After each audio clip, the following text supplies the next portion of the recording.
Bonjour Aurore, Bonjour Céline. j'espère que tu vas bien. Ben oui, bien sûr, et toi? Très très bien. Et je suis ravie de te retrouver aujourd'hui parce qu'on va parler d'un sujet dont on n'a pas encore parlé et qui je pense va intéresser beaucoup de monde, qui est très important, que ce soit dans le milieu de la gastronomie, en tout cas en général. C'est comment associer son plat, son repas ou tout un menu avec un vin ou plusieurs vins. Question très compliquée, vraiment pas évidente, par où on commence et pourquoi surtout. Alors tu l'as dit, question hyper compliquée parce que sujet hyper vaste surtout. Il y Ouais. a énormément de choses à dire là-dessus. Bon, on va essayer de se concentrer aujourd'hui sur un point ou deux qui vont être des points essentiels. On aura peut-être l'occasion de parler un petit peu plus d'autres facteurs qui peuvent impacter les accords mets et vins par la suite. Mais effectivement, c'est un sujet hyper vaste, hyper complexe. Première chose, j'ai envie de te dire, première règle, c'est qu'il n'y a pas non plus une vérité absolue.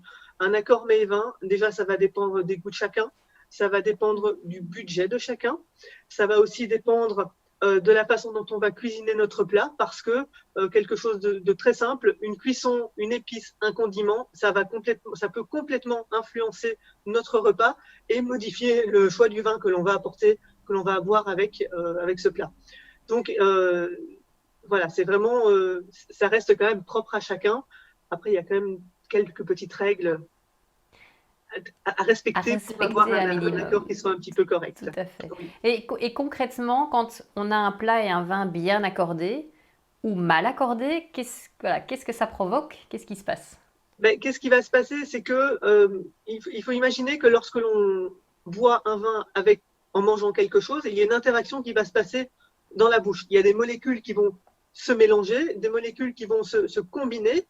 Et en fait, notre accord mets et vin, ce qui va ressortir de ça, ce sera la combinaison de cette interaction dans la bouche. Donc, l'idée, c'est quand même de sublimer cette interaction, de faire en sorte que ce que l'on mange et ce que l'on boit se complètent et non qu'il y en ait un qui prenne le pas sur l'autre. Par exemple, si tu prends un plat qui est super riche et à côté de ça, tu l'accompagnes avec un vin qui va être très délicat, très soyeux, forcément, Tu vas pas le rien vin, il va sentir. paraître hyper fade et le plat va carrément prendre le dessus sur notre vin. Donc, l'idée, c'est quand même de trouver un équilibre, d'harmoniser un petit peu les sensations, d'harmoniser les saveurs que l'on va avoir en bouche pour que le vin, comme le plat, arrive à sublimer l'autre sans s'écraser. Il y a moyen de gâcher un plat aussi, comme ça Oui, en oui, il y l'accordant a mal, moyen de ou gâcher gâcher un un plat, bien vin. sûr. Bah, par exemple, si tu prends un vin qui est hyper tannique et que tu le sers avec des noix, les noix, ça assèche.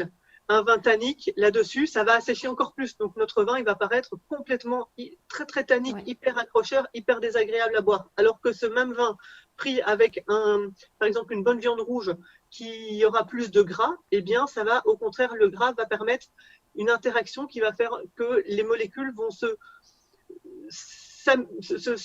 combiner entre elles de façon à faire ressortir le meilleur de notre vin et pas ce côté structure tannique.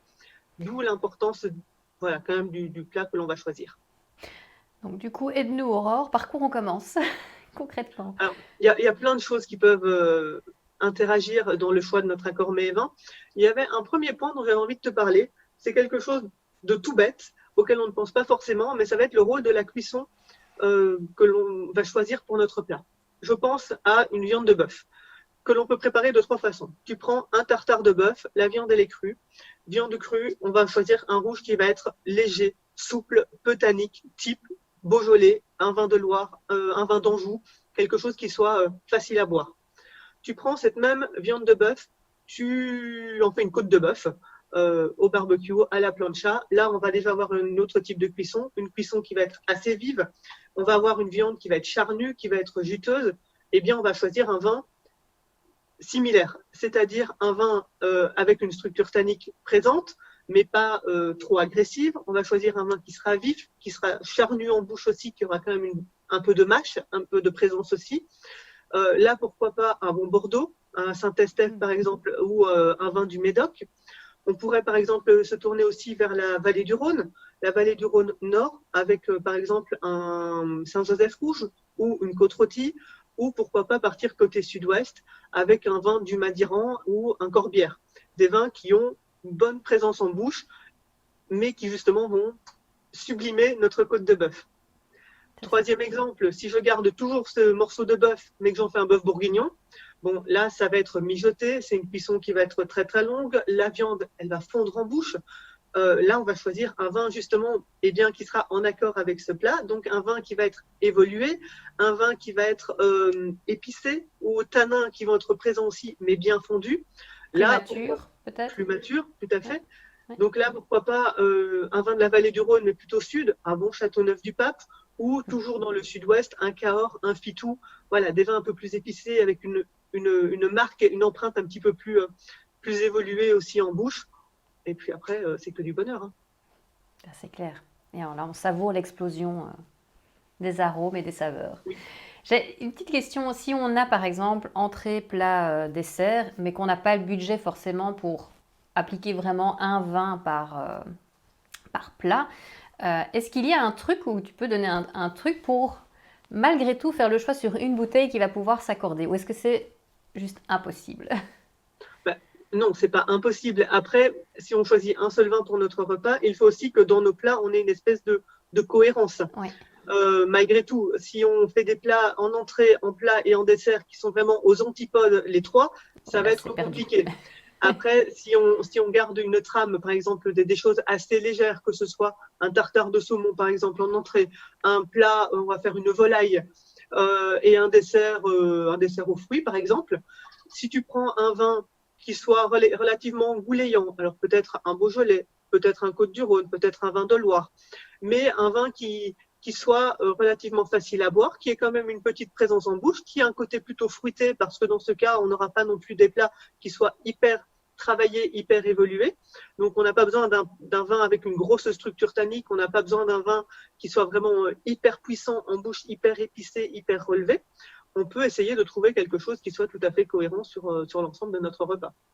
Donc, en fait, la clé, c'est vraiment d'associer un petit peu le style de cuisine, le style de plat, avec le style de vin, ou ce qu'on peut lui... C'est un petit peu l'idée, parce que justement, l'idée, ça va toujours être d'avoir quelque chose qui va sublimer notre plat, un vin qui va sublimer notre plat. Toi, si tu prends un plat simple, on va choisir un vin qui va être simple, tout aussi simple. Alors, ça n'a rien de péjoratif quand je dis un vin simple, mais c'est un vin qui ne va pas avoir un potentiel de garde de 10 ans. C'est un vin qui ne sera pas forcément élevé en bois. C'est un vin qui va être goulayant, qui va être facile à boire, sur le fruit. Sans complexité aromatique forcément. Voilà, ouais. Mais vraiment un vin pour se faire plaisir. À côté de ça, si tu prends un plat qui va être un peu plus élégant, un petit peu plus travaillé, un peu plus raffiné, eh bien, tu vas choisir un vin en cohérence. Type un bon vin de Bourgogne, par exemple. Pourquoi pas un plat rustique? Bon, là, on choisit un vin de terroir, un vin local. Ça peut super bien matcher aussi. Donc, l'idée, c'est quand même d'essayer de garder un petit peu une cohérence entre tout ça. Voilà, c'est quand même quelques clés qui permettent de nous guider sur le meilleur choix de vin en fonction du plat que l'on veut servir ou proposer. Est-ce que tu as des petites idées comme ça pour nous en cette saison, automne-hiver, de plats et d'associations de vins? Bah oui, forcément. Alors non, l'idée c'était de te proposer, comme on est, l'hiver arrive, on commence à avoir des plats justement un petit peu mijotés, des plats d'hiver. J'en ai sélectionné 5 avec chaque fois le type de vin qui pourrait correspondre. Peut-être que ça vous donnera des idées à la maison pour vos futurs repas de famille. Moi, un classique, quelque chose que j'adore préparer, ça va être un ossobuco. Je ne sais pas si tu aimes ça. Oui. Un ossobuco, bon là c'est mijoté, il y a de la sauce tomate. Justement, l'acidité de la sauce tomate aussi, il va falloir trouver un vin qui va contrebalancer tout ça. Un bon compromis pour moi, pour un ossobuco, ça va être un vin qui soit relativement tendre, mais relativement puissant en bouche aussi, avec une belle présence. Et je pense par exemple plus au sud de la France, avec un vin type Côte-du-Rhône méridional. Un bon Gigondas, un Plan de Dieu, une appellation qui n'est pas très connue, mais qui n'est pas très loin de Gigondas, qui est super bonne. Pourquoi pas un Côte de Provence ou un vin de Corse, ça peut être top. Incroyable. On prend note. T'en as d'autres? Un coq au vin. Ah. Ça, c'est le repas de mes souvenirs de repas de famille. Là, un coq au vin, on va prendre un vin qui soit riche, qui soit bien puissant. On peut choisir un bon vin de Bourgogne, un bon Cahors, un bon vin de Bandol.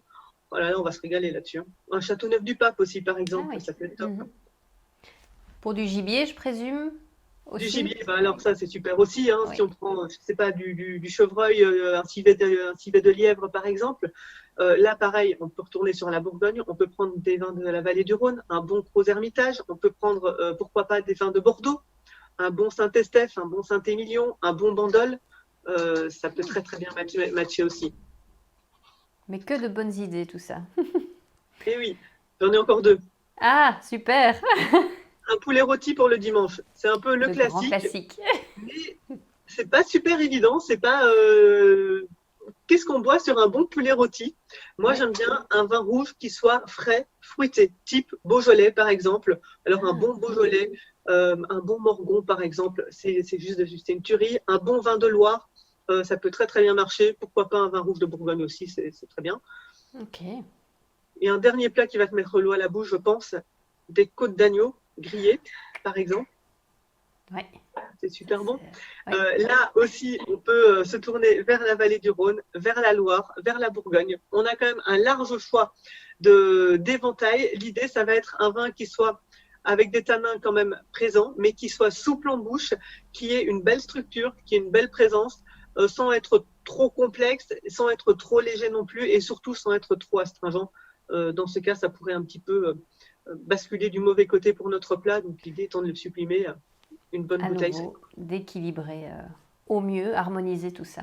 Merci Aurore pour ces bonnes idées de recettes et d'associations de vins. Je pense qu'on va s'empresser d'aller en cuisine tester tout ça. Et on te dira quoi, évidemment, ce que ça a donné. Merci N'hésitez pas à beaucoup envoyer nous Aurore. tout ça. Ah oui, absolument, avec plaisir. Merci, À bientôt. Merci Céline. à bientôt.